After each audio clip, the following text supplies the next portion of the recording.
Hey everyone, Samantha here. Welcome to another episode of Trans IRL. So this is kind of a special episode. I know normally we try to do them a little earlier in the night for our people who are watching in the US, but part of the reason why we do this show live is so that we can cover things quickly that come up in the news and stay as relevant as possible.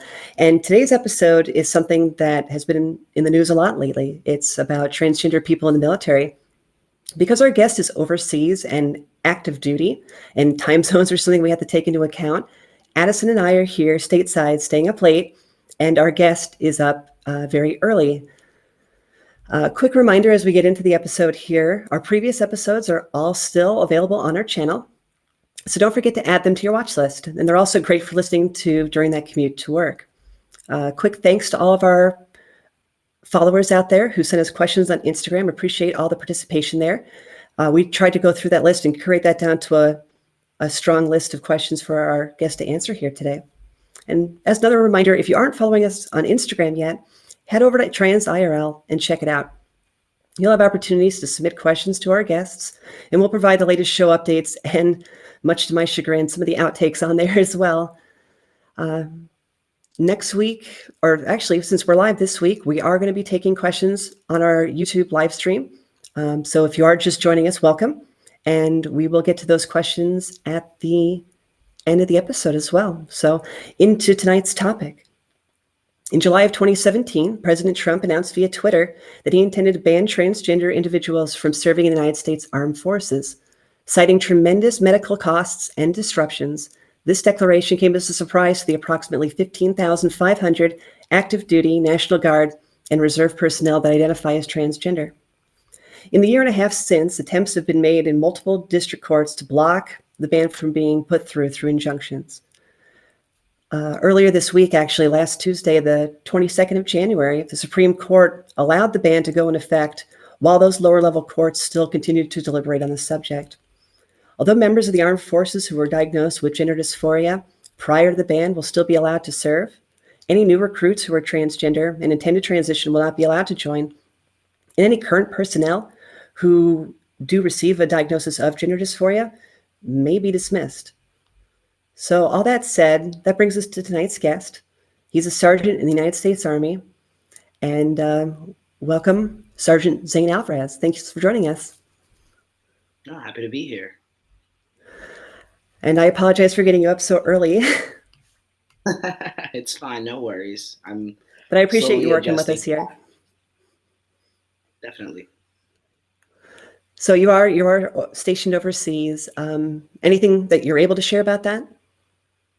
Oh, yeah, there's a ton I can share. I am currently stationed in Germany. I have been here for the last 2.5+ years. It'll be 3 years in May now. Actually extended last year, so I don't leave here until 2021. And being with the current unit that I'm in the only medical brigade out here in Europe, and we also cover parts of Africa and the Middle East. So we get a lot of opportunities to go on different missions throughout the surrounding countries of Germany and Europe altogether. And how many years total now have you been in the military? I've been in for over 6 years. I'll hit 7 years in July. Okay.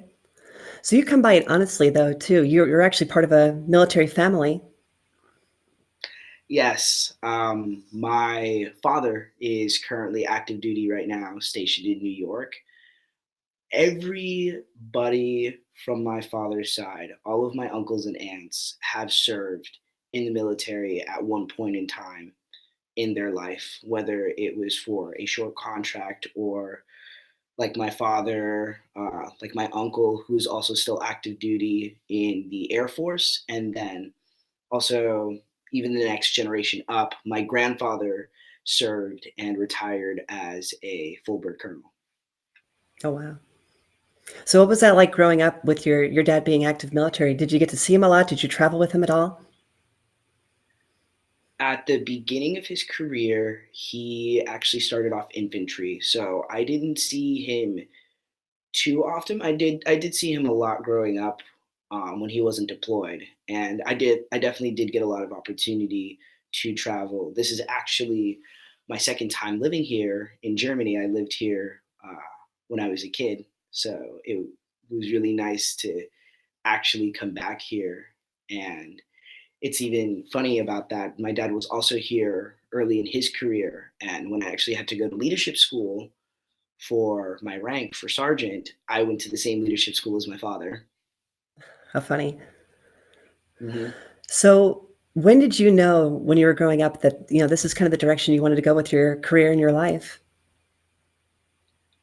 I I remember in high school, um, there was a brief moment that I wanted to be a veterinarian, and then that kind of went out the window. I didn't like the idea of being a veterinarian, and then I was doing all right in school, but I didn't honestly feel ready for college, and I still wanted to keep going and moving forward in life. And I talked to my dad about it, about possibly joining, looking at different options. I looked at different branches. I educated myself so I can make the best decision for myself.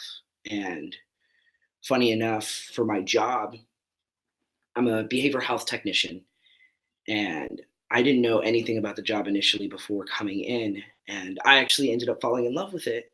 And now I'm studying psychology right now and trying to work my way up so I can become a social worker for the future. So, did you do anything in high school to prepare yourself for going into the military? Did you do any of the ROT or uh, was it junior ROTC or anything like that? Yes, I actually did do junior ROTC. That definitely helped out a lot. Actually, out of any of my high school classes, it became my favorite, not only because of the military aspects behind it, but it also better prepared me for life altogether and gave me tools of success on how to be a leader and how to time manage and to focus on my physical fitness before even joining the military. So, coming out of high school, then how long was it after you graduated there that you enlisted? I signed my contract in August of 2011 to join, and then I started my senior year of high school. I graduated high school in June 2012, and then left for basic training immediately after, like a month after I was gone to go to basic training after graduation. Oh wow! So they get you right out there. Then where was your basic training? I did basic training. I still remember everything because all those little details always stood out to me. I was a part of Delta 161 at Fort Jackson, South Carolina, during the hottest time of year. I won't forget that. So that kind of lays the framework of how you ended up in your current career path. But let's talk about your identity and a little bit about how long you've been dealing with uh, these, any feelings about your gender identity. All right. Starting out really young, I remember my family kind of grew up religious. I was going to church, and there was a point that I was praying a lot as a young kid, as we do, pray to God. And I remember at a young age, I think it was about 4, 5 years old, that I was praying to God to make me a boy to see if I'd be happier. And I really didn't know what to do with this information growing up. So life continued forward until, high school. I started at least having some internal struggles with myself, with my sexuality, and still also trying to figure out my identity as well. And then it wasn't until getting to my first duty station over at Fort Gordon, Augusta, Georgia, where I got to go and do whatever I wanted. I got to be with the LGBT community, my first time really being exposed to it and making all of these friends and meeting all these different people, different walks of life. And honestly, if it wasn't for that support group, all those people out there They were really, really helpful in trying to figure out who I am and moving forward. So you started to explore it then with the help of those support groups out there. When did you finally have that realization that, no, this is something I really need to do something about? So I do have a start date of my journey. I love telling the story. I actually told the story last night over dinner too.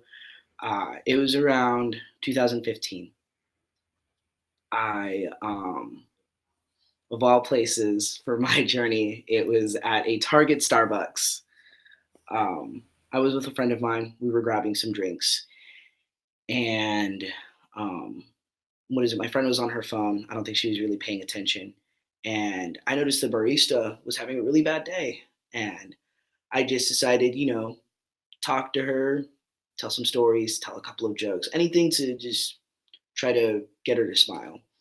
And we got to talk for a little bit. And then after she was finished making our drinks, she said, "You have completely, turned my day around. You've made my day.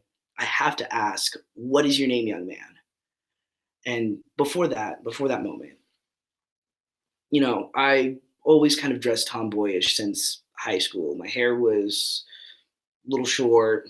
I wore button ups and jeans for a good while. So I appeared kind of masculine at that point in time. And every time somebody referred to me as a male, I would correct them. I would say, "No, I'm a girl." Until that day, for whatever reason, just out of it was instinctive. It just felt natural. I called myself Zane that day, and it just felt right. It just felt comfortable. And then we grabbed our drinks, we left, and then my friend just looked at me when we were sitting in the car and just asked me what happened back there. And I just kind of looked at her with this panicked look and said, "I don't know. Take me home right now." And I just laugh because it was a really weird moment for anybody to witness outside looking in. And I just kind of isolated myself for a little bit, talked to some of my trans friends that I did have at the time, and try to figure out, what am I going to do with this? So from there, I started my journey and told myself, I'm going to take the smallest of baby steps. And so from there, started dressing how I wanted to dress. I started coming out to a few people. My name is Zane. I go by he, him, his pronouns, doing that over and over again and getting more and more comfortable with myself. And I developed this habit of asking myself every day, do I regret doing this? Am I happy? And now I don't even have to ask myself that question anymore. I know I'm so much happier and confident in who I am, and don't regret a single decision I've made up to this point. I think that's so great. I think that's something that a lot of us worry about coming out. Like, is this the right decision for me? Is this something that I'm Yes. sure I want to do? And I know for me personally, it's a kind of a similar question, right? It's like, am I happier now? Am I better off than I was before? And I don't think for a second after I started down this path that I really questioned it.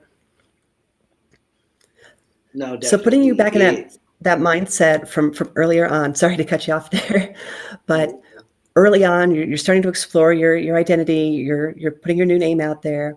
What were your thoughts at that time about having to actually officially come out in your career? so at the time, I was um, I was in Georgia when I started, and I hadn't really thought about coming out to my unit just yet. So there's a specific moment, a specific event that happened. I was at a Christmas party later that year in December 2015, and we got to wear civilian clothes. So I was in this red striped button up. I was in a vest. I think I wore a Santa tie. I had my hair short, shorter, probably not this short. I hope not. And I was dressed how I wanted to dress, and I was also wearing my chest binder too. I was being myself as much as I could, and I was really nervous and anxious that day. And I work at a hospital. I work with other people in behavioral health. So it's really hard to get away with looking anxious when you literally work with people that is their job, is to work work in behavioral health. So one of the officers pulled me aside asking me, "Hey, what's going on? What's wrong?" And, I said, "No, no, it's fine. I'm good. Seriously, not a big deal." And she said, "No, no, I want to know what's going on. I want to know how I can help." And she ended up being the person I came out to first in my military career. And it was fine. She was really like supportive right off the bat. She apologized, saying, "I'm sorry, I've been referring to you by the wrong pronouns." And that was really the end of the conversation. And from there, she essentially outed me to the rest of the behavioral health team. And so then my leadership immediately found out after that. And at that time, I didn't have any protection at that point. So my essentially chain of command, my leadership could say whatever they wanted. And I remember getting pulled aside. I went to my NCOIC's office, and he basically chewed me out. He yelled at me. He said, "You can't have all these people calling you by male pronouns. You're female. That's what it says on your paperwork, and there's nothing you can do to fix that." And that's the end of it. So it was a little rough at the beginning, and that was actually a month before I started hormones too. And they didn't know I was starting hormones. I was going through the hospital and everything, but my leadership wasn't tracking any of that. I didn't want to tell them any of that, and it actually left a really bad taste in my mouth at the beginning, receiving a lot of negative feedback from my leadership. But here in my current unit, I have a lot of support over here. It's amazing. So besides your leadership early on, it sounded like you had a pretty good reaction from the people you worked with on a regular basis, right? Yes, the some of the providers that I worked with and a good bit of the other behavioral health technicians at the time, they were pretty respectful about it, or they would essentially avoid using male or female pronouns altogether, which also works. You can call me by my name, call me by my rank. That's not wrong. And they continue to move forward. So how did you work through that then? So you didn't have a lot of support to start. What year was this? 20. This was end of 2015 and going into 2016, Okay. starting to look at potential places to go for PCSing, for moving. I think at that point I already made my decision to re-enlist and go to Germany. So I was getting ready to go to Germany in May. I headed to Germany in May 2016 and getting ready to go to a new unit already in the middle of my transition. That was terrifying for me at the beginning. That is such a scary time, right? There's that point where you're out, people know, but you're still like in that really active transitioning phase, right? You're not quite blending in yet. Your paperwork doesn't necessarily match your gender identity. It's the middle. So what was that like going into your new group over in Germany? So, normally, how it would work before moving, you would essentially get a sponsor, someone from the unit who is around the same rank as you and in a similar situation. So, I had I was an E4 at the time. I was a specialist. So my sponsor was another E4 specialist and a single soldier living in the barracks. So she was talking to me, answering all of my questions, everything I needed to do before coming to Germany. And I took the opportunity to tell her because by the time I would be getting there, I would have been on 5 months of testosterone. My voice was already dropping. I already started getting some facial hair. I wasn't going to be able to hide it whatsoever. So I let her know. She let the leadership of my section know. And then I remember I was working one day and I get a call at the front desk, and someone said, "There's a sergeant major on the phone looking for you." And I can't tell you how panicked I felt. I feel like they weren't going to want me, that this is going to be the end of my career. I'm not going to be able to go to Germany. This is the worst day ever. It just, all these negative thoughts running into my head. And then I talked to that sergeant major, and she basically asked me, a couple of questions, try to get a better understanding of my situation. And I was just flooded with support. She said, "I don't know a lot about this subject, but I want to do everything and all that I can to make sure that you are well taken care of, and I will make sure I keep that promise." And she did. Up until she left, and I have new leadership, and even with everybody in my unit right now, currently, they are extremely respectful of my situation and with who I am. And I've had little to no issues with the current people that I have now. That's good to hear. I think one of the scary things for people who are active duty right now is that their happiness is largely dependent of the people's attitudes around them. And I think that, I mean, it sounds like you're in a great situation, but I don't think everyone's in the same situation you're in where they may not have that same level of support. No, definitely.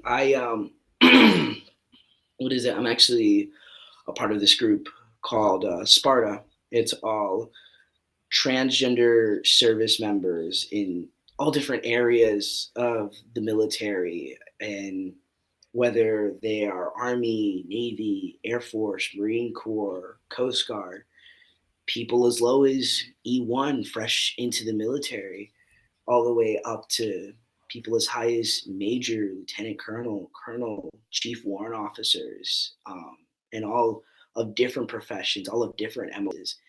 And I was in that group a little before I started my medical transition, and being some of the support that people were getting. So I definitely did get to see, from the group perspective, people who received a lot of support and people who were sadly even getting threatened to get kicked out for starting transition. And that's what's really scary about not having any protections in place right now. This ban only exacerbates that problem for everyone active duty, everyone in the reserves, everyone in the guard. Without a set game plan of how to treat and care for trans individuals, it's kind of a crapshoot. No, definitely. And it's it's crazy saying that because these are people who, like, I mean, with me, for example, I've been in for over 6 years, and not a single day has my job ever been affected or impacted negatively because I'm transgender. Um, I've always been really good at doing my job as a behavioral health technician in a clinical setting. I've had really no issues, and the same goes for a lot of other people who are transitioning. And it's not just support MOSs. Like, we're not all regular medical people. We're not all cooks or supply. All very important jobs, but we have people that are logistical officers. We have people that are military police, infantry, pilots, medical professionals, all of them that are transgender, and none of us have ever been affected with doing our job from what I see. And that's a huge takeaway there, right? We're all here. I mean, for people that have chosen that path in the military to make that their career, they're there because they want to be there. They're there because they want to make a difference. Yeah, no, definitely. That was the big point that I was trying to make with joining the military, was to make a difference. And with my job and having the passion that I have for my job, um, I want to help as much as I can, and defend the Constitution of the United States, and go against all enemies, foreign and domestic. It's what I wanted to do, and I love it. And the idea of potentially getting kicked out is a little scary. And that picture that's up right now, that's from my ceremony from promoting sergeant. The person next to me, Command Sergeant Major Ballard. In my job, behavioral health, we don't climb all the way up to the top very often. Um, so to see a fellow behavioral health technician go all the way up to command sergeant major at a brigade level unit, he's someone I seriously look up to, and has also been extremely supportive of me and my situation. How about from a care standpoint for you and your transition? Have you had any issues obtaining treatments or hormones during this process? Hormones, no, I've had little to no issue with hormones. Even during my transition to move over here to Germany, that was almost no issue.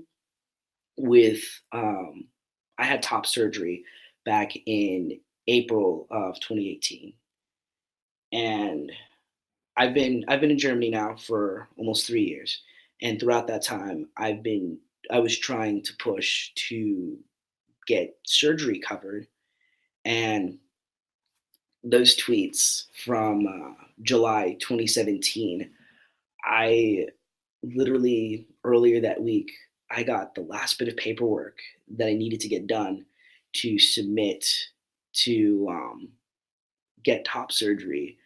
And that put everything to a halt. There was essentially a knee-jerk reaction with these tweets, because these weren't regulations. This was just, Donald Trump putting out this information in a, I wouldn't necessarily say the most appropriate forum, and caused everybody to just stop. So I could not get my top surgery in 2017 like I had wanted, or with TRICARE. I ended up saying, you know what, I'll just pay out of pocket. And that's what I ended up doing. So I could essentially get what I wanted. And I was okay with at least paying out of pocket, but not everyone is able to afford that opportunity. And I mean, we're in the service, we have TRICARE that covers this. And there are people now I know who have gotten their elective surgeries covered through TRICARE. But I know for some people like myself, I definitely had a lot of difficulty with getting surgery. So I just said, I'll pay out of pocket. I know that traditionally the Army is seen as a very male-dominated organization. For people that didn't know you before, do you feel like people treat you differently now that you're presenting male? Yes. um, I'm trying to think how to answer that. Yes, they do see me differently, but not necessarily in a bad way. From some of the people that I knew from my last unit that I've gotten to see, um, the number one thing that I hear is that I'm so much happier, that they just see it on my face, this big cheesy smile. I emulate happiness is what somebody told me one day, um, in that sense. But other than that, with doing my job, I'm still um, performing it to the best of my abilities and as professional as possible. So we talked a little bit about surgeries and how that's become more difficult with this ban, as there's still a lot of confusion as to what the government will and won't cover. What else could still be improved from a understanding or policy standpoint in the military from your perspective? While transitioning, like myself, I for some trans people, I can't speak for everyone. It's not the goal for everyone to pass. Passing being, looking as their preferred gender. But in the military, it's very black and white. It's very obvious as to who are the males and who are the females. So for the branches I've noticed from what I've learned, from what I've seen from my perspective, each branch does things a little bit differently for people who are in the middle of their transition but haven't completed civilian paperwork to essentially be recognized as their preferred gender. For example, with myself, I obviously look male because I am male. I'm presenting as male, but paperwork wise, I'm still female. So for for the days that we wear our dress uniform, unless I get special permission, I'm normally wearing the female dress uniform. When we go to the field, I'm in female accommodations. At work, I have to use the female latrine, even though I am the way that I am, the way that I look. So that's probably the number one thing that could definitely be improved on is essentially getting a better process together for people who are in the middle of their transition, but they don't necessarily have their paperwork done yet, if that makes sense. Yeah, it makes sense. So, is it just a matter of getting the rest of your official documents updated then? I mean, you have a path to get those updated, right? For me, I have done Mhm. everything that I needed to do. I um, to change your gender marker in the military, you can use one of three documents.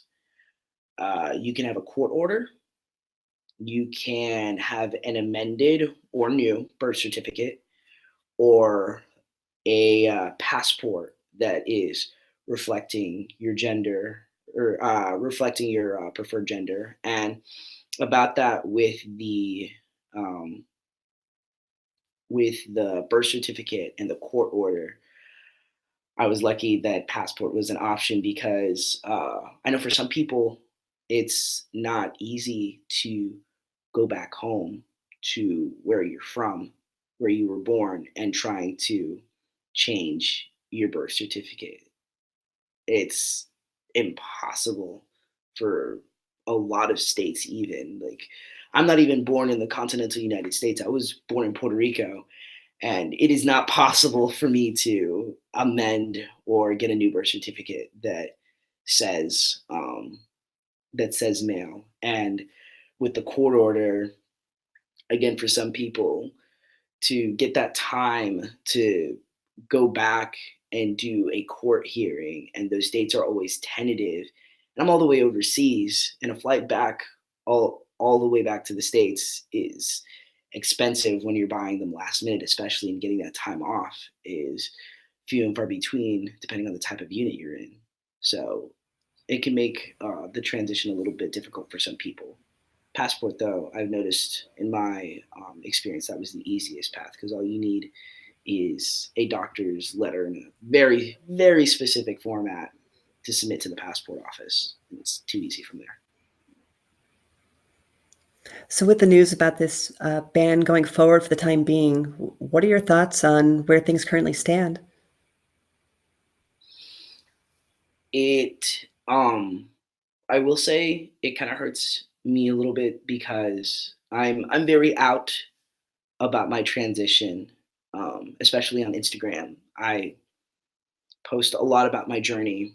I used to do weekly updates even, and I have had a number of different people, just strangers reaching out to me about wanting to join the military and being transgender and how my service has been, and they want to serve too, and having to tell them it's not possible right now.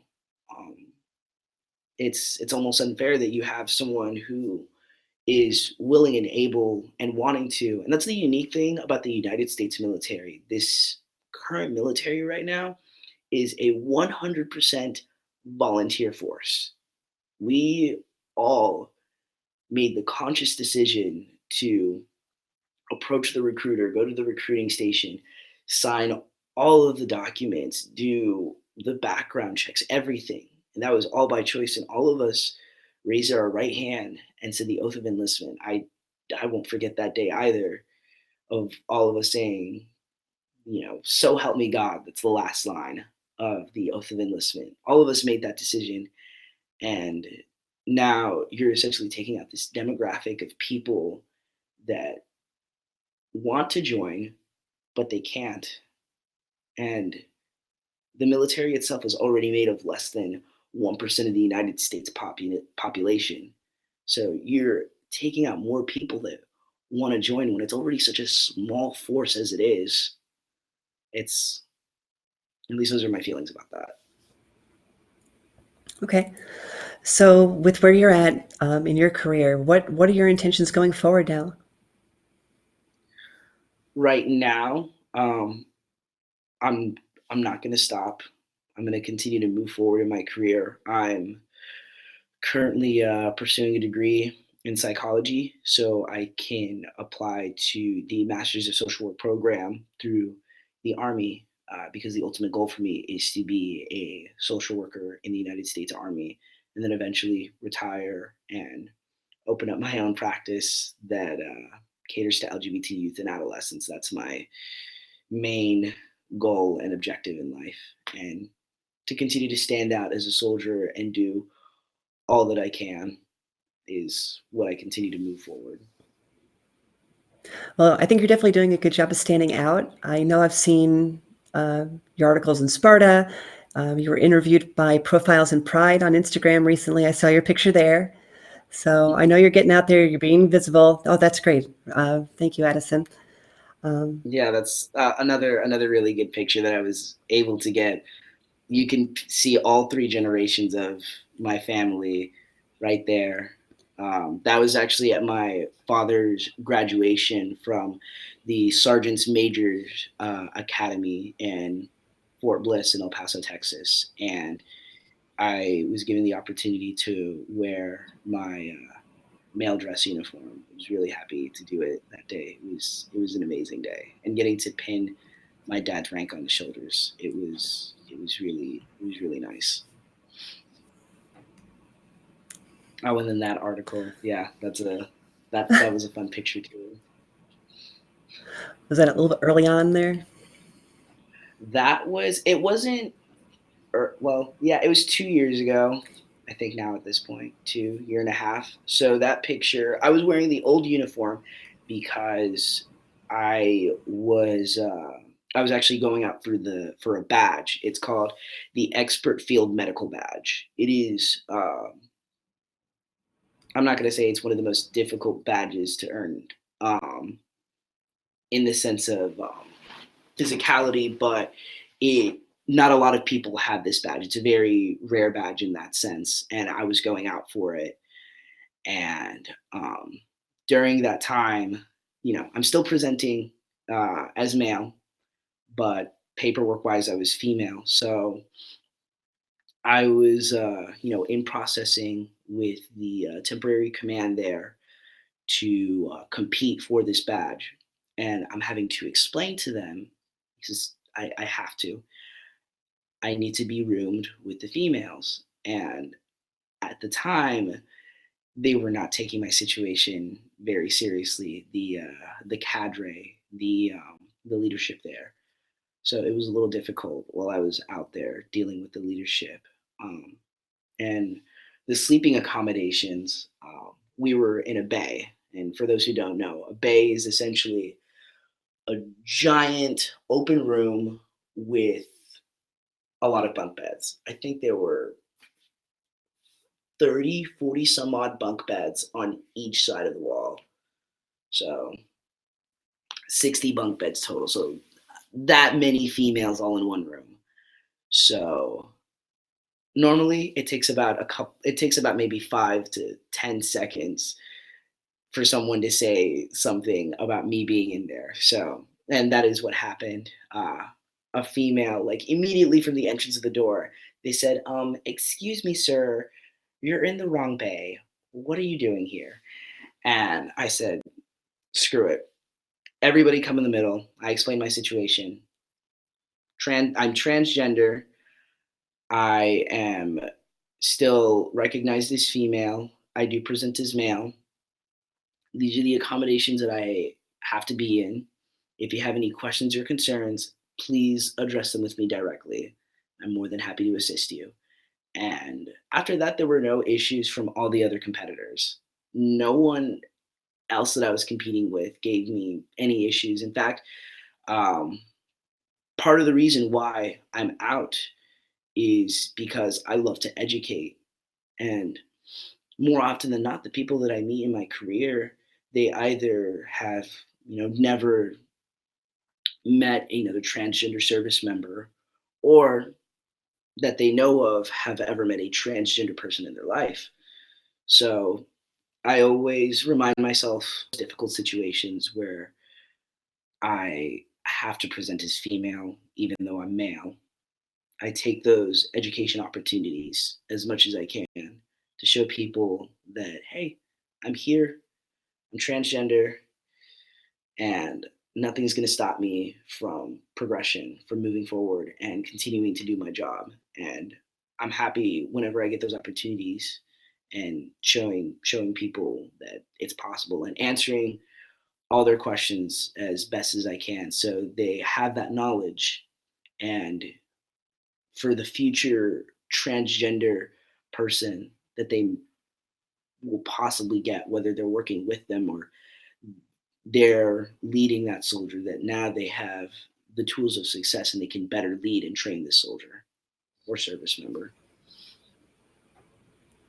I think that's just absolutely incredible, Zane. To be forced to be put into barracks with female soldiers when you're presenting male, you are male, and you just handle it responsibly and professionally and push through that. That's just a huge amount of strength to do that. I mean, that's incredible. I think a lot of people wouldn't be able to put up with that for a long period of time. And you continue to get out there, you continue to be visible, and present this great example of somebody who is trans, wants to be in the military, is doing their best every day. And I think that's just incredible. No, definitely. Like I said, I'm not going to stop until until someone pulls me aside and gives me paperwork saying that I'm getting out of the military. Um, until that day happens, I'm not going to stop. I love my job. I love my unit. I love doing what I'm doing, and I love being a part of the military. And I intend to serve for 20 years, like my grandpa did, like my dad is doing, and I want to be a part of that legacy. I'm very proud to be a part of that legacy, and I would uh, I would hate for it to get cut short, personally. Absolutely. So I do want to get to our questions that were submitted through Instagram. So I'll go ahead and have the first one pulled up here. We talked about this a little bit already, but which guidelines do you have to follow in general? Yes, yeah, we did talk about it a little bit. Yeah, so I do still follow completely female guidelines. I will say this for grooming standards, for example, my haircut is definitely within male regulations and not within female regulations. But my unit and my leadership recognizes that, and they don't say anything because they know I am moving forward with my paperwork and I present as male. If I come to work with longer hair, even though my paperwork says female, I will look unprofessional and someone will say something. So, hence the short hair. But otherwise, yes, I am female in every other aspect, paperwork wise. All right. If you're deployed, what do you do if you need hormones? So, to my understanding, I have not deployed yet myself. I do know a lot of transgender service members that have deployed. Um, from female to male, from what I know, um, there are essentially three ways that you can intake hormone replacement treatment.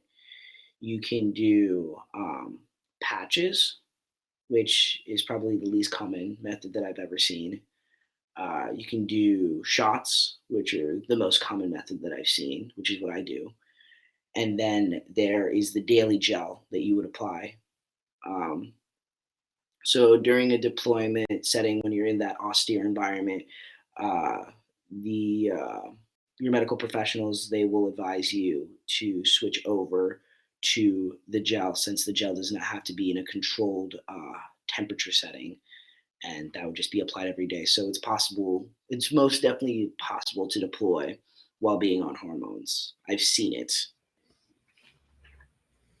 Yeah, I'm wondering how that would be for anyone transitioning to female. I know that for us, there is an option to do a pellet implant for hormones as well. So I Hmm. wonder if that'd be better for a longer term type situation. But I should probably save that question for somebody in that situation. Yeah, I wish I could answer that question. Yeah. Well, I've maybe got maybe nothing we'll for have you someone there. comment on it here. So in your job while you're on duty, and we'll get the next question up here. Do you ever get nervous or scared that someone's going to find out that you're trans? um, what is it? There are times that I take the opportunity to present as male. So when I'm outside of my unit area, I definitely use the male latrine. That's a given. I'm not going to go to the female latrine if I can help it. Um, I It would be weird if someone called me out in the male latrine, but at this point, because of how out I am about my situation, if someone does find out, like I said, I take that opportunity to educate someone, grit my teeth, and move forward. So it doesn't really scare me anymore at this point. Okay. Um, did you change bunks after you transitioned? Um, I I'm still in the middle paperwork wise, so no, not yet. With our barracks over here that I'm not in right now, the barracks they are single person rooms, so I don't necessarily have to share with anyone, thankfully. But um, when that does change, if I ever do have to share a room with someone, or when I try for EFMB again, or when I'm deployed or go to the field, then I will be with all the males at that point, which should be soon. I should actually be finding that out soon when I head back to work. Oh, good. I can't wait to hear. I'm hoping it's sooner than Oh later. no, I'll let you know. I'm excited. Does the latest Supreme Court decision keep you from moving forward in your career? At this moment in time, no, because it right now it was mainly geared towards people who are transgender in the civilian side and wanting to join into the military as transgender. Um, I will say this: it is affecting how people look at transgender service members, because there's a lot of information that's going out there that's not necessarily um, backed with a lot of studies or statistics, from what I've noticed. So having to continue to essentially prove myself over and over again that I do have a right to serve and that I'm able to serve with no issue is what essentially is happening with this ban. This next question here, I think we've answered part of it, but I wanted to expand on it a little bit. Do you know any other trans people that are currently serving in the military? And I know you do, but do you have anyone locally there nearby, or have you met with anyone in person? Yes, there are, I wouldn't say quite a few. There's about here in Europe, from what I'm tracking, because I actually do run a little group out here, just so the trans service members out here know that there is a network and that they have other people that can lean on. I do my best to give as much information as possible, especially for those who are looking into seeking treatment, like wanting to start hormones or get surgery. There, I think, are about 14 of us at a time when people are PCSing and coming in. Um, One person in particular, a good friend of mine, she is a part of the United States Air Force Band. She's a percussionist. Um, Absolutely amazing individual. And she continues to progress in her career as well. And then I know people in the hospital as well, also sergeant and staff sergeant. And even one person in my unit, not currently in my company level. He's actually in one of my subordinate units. I forgot to talk to you about this. Essentially, I'm working at a higher level command, and then there are units under us. And the commander from one of the lower level units approached me because everybody knows that I am transgender. At least the majority of the leaders do, and he wanted to know the best way he can support this soldier that he has, this new soldier that is transgender, that has started their transition prior to coming here, essentially the same way that I came over here in Europe. And that touched my heart to see a leader that is wanting to be the best support that they can be. Like, that was amazing, and especially coming from my unit, like, it's amazing. That's huge. That's so awesome. Yeah, I haven't gotten the chance to meet them yet in person. I plan on seeing them soon and continuing to give them the tools. As it's a junior, so again, their leadership has afforded me the opportunity to mentor them as I can. So I'm really excited about that. Very cool. Question about respect here. Are you treated with respect on and off duty? Yes, I have been treated with the utmost respect because, again, I handle myself as a professional and in my unique situation, trying to be out and as open as possible. People do appreciate that because for me, I'm not here to change anybody's mind.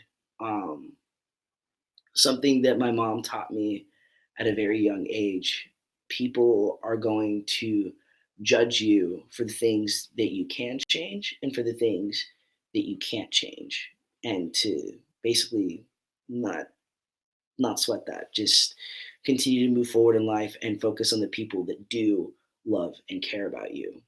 And that's why, again, that's why I continue to educate anyways. While this person may not agree with me transitioning, they at least have more knowledge and can at least make a better educated decision on how they feel about the situation. And more often than not, I end up changing someone's mind anyway because they see that there is someone here who is serving and is doing an amazing job. serving. Um, yeah. No, I think that you said it perfectly, right? For those of us that choose to be visible and want to be out there and are actively working to change the hearts and minds of individuals, for people that are willing to listen, for people whose hearts are open, you almost never have a bad reaction. For people that want to learn and they want to make themselves better, that the vast majority of people just don't know enough about it to even make a decision one way or another how they feel about transgender individuals. So for you being where you are and being able to be that person, that focal for them over there, I think that's fantastic. And um, I think it's something that I strive for as well. No, definitely. I I will always continue forward in doing that. And the other part of the reason why I continue to educate is because I remember meeting my first transgender person. There was a lot of firsts that day. I was with my first girlfriend. It was my first time going to Pride in Georgia of all states, and seeing my first drag show, and I ran into a transgender individual, and we became really close. He's still a really good friend of mine, and he was open and honest to me about his transition, and answered all of my questions. I had a lot of questions because it confused the hell out of me at the beginning, like thinking this is something that you can do. Wow. And it it helped me come to terms with who I am. And if it wasn't for them, like I seriously am grateful for them because they were a huge part of my transition and a part of me being Zane today. So if I ever run into anybody, and this actually has happened before, where I've met people and talking to them, and they're learning a little bit more about you know transgender people, and then they realize maybe this is something I want to do. That this is the reason why I am the way I am, and I want to be happier. And it it's nice to see that when people are getting to that point of their transition, that they finally start, and they like I've gotten to this point. Like, I remember looking at myself in the mirror the other day. I still do this. I just have this big cheesy grin because I am so happy with what's in front of me, and that I see all of my hard work um, going forward into the way that I look, and I'm extremely happy with the way that I look and with who I am. Those are your gender euphoria moments, and Oh my there's not gosh. much better than that. I think we Yeah, have no, one definitely. question left here.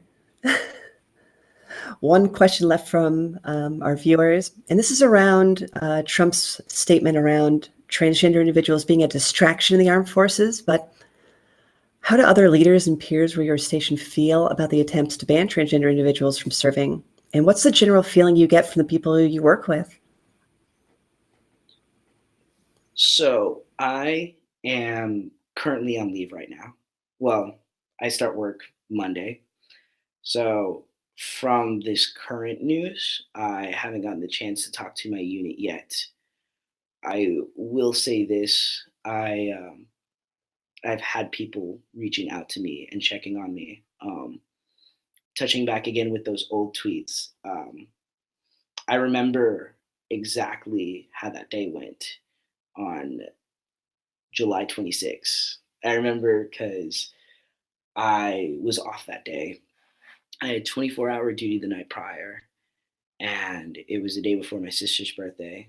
And I was in downtown Kaiserslautern, and I get a call from one of my leaders asking me, "Are you okay?" And I'm like, "Yeah, what are you talking about?" And they sent me the screenshot of the tweets, and I think I found like the closest bench, and I just kind of stopped and just sat there and just looked at what was going to happen for the future. And immediately after talking to her, I had a huge flood of support from the people in my unit. And even my leaders from the following duty day pulled me aside and said, "This is not regulation. This is not something that's set in stone yet. We are taking it seriously. And until actual regulations and like something black and white on paper comes out, we will continue to protect you and respect you as a soldier, as a transgender individual serving in the United States Army." So amongst the ranks, I definitely have a lot of support. In my unit, I have a lot of support. My leaders, they recognize that um, I'm a good soldier and that there's no need for me to get kicked out. Not for something that I can't change, that I won't change. That's awesome to have that support. Definitely. So I think we're through with the questions submitted through Instagram. So we're pretty much at the end here, Zane. I just want to say, I mean, your story is incredible. It really is. What you're doing, what you've had to work through to maintain your career, it's incredible that you've faced those challenges head on. You've dealt with the limitations put on you by the current regulations that are in place, and you still show up smiling every day to do your job because you love it. And I think that's just a perfect example of why trans people want to serve. They want to be there. They want to help, and you're the exemplification of that. So thank you for your service. Thank you for the support. I'm always happy to be doing my job, and like I said, I won't stop until I've actually been told otherwise. Yeah. And you're one of thousands of other transgender individuals who are out there serving that feel the exact same way. So we support you. And I'm hoping through venues like this, and hopefully you get some more opportunities to speak publicly as well, people see we're here to serve, and we deserve to continue to serve. Yes, definitely. If you're, like I said, it's a volunteer force. If you're willing and able, do it. I don't regret being in the military. It's done a lot for me, and it's such a unique opportunity, a unique path that you can only share with other service members, and it's amazing. It's absolutely amazing. So for those watching out there, if you'd like to get a hold of Zane, you can reach him through Instagram. We've had his Instagram handle up on the screen for most of the night here. So feel free to hop on over there, follow him, and if you have any questions, ask away. Oh yeah, no, I did want to definitely. take a chance really quick to talk about next week's episode. So this week here, this week's episode was early, right? It's late Saturday night here where I'm at. It's Sunday morning for Zane. This was going to be our regular episode on Thursday. So our next episode will be not this Thursday, but next Thursday. And we're going to be featuring Nicole Scarlato. Transitioning is difficult enough, but for those out there who are also dealing with disabilities, it adds an additional level of complications. So we'll be talking to Nicole about her life, transitioning career, and we hope to see you all here as we do another live episode that Thursday night, my time, February 7th. So I'd like to bring Zane back on here as I lose my voice. I've been fighting this cold all week here. I feel like it's finally winning, but Zane, thank you so much again for your time here. I think this is an important story to share. It's important to get those perspectives out there. The work you do, the work that other transgender individuals and personnel serving do every day. It's so important. It's important to show that. It's important to showcase that. And we appreciate it. I appreciate it. Thank you. No, thank you again for having me. any and all opportunity I can get to tell my story and bring some kind of awareness to transgender service members in the military. Us serving, we're here. We're not hiding, and we won't stop fighting for our right to serve. It's a great message to share. Well, thanks again so much. Have a good rest of your Sunday. And for everyone watching out there, thanks for tuning in. And we will see you next time. Thanks, everyone. Bye.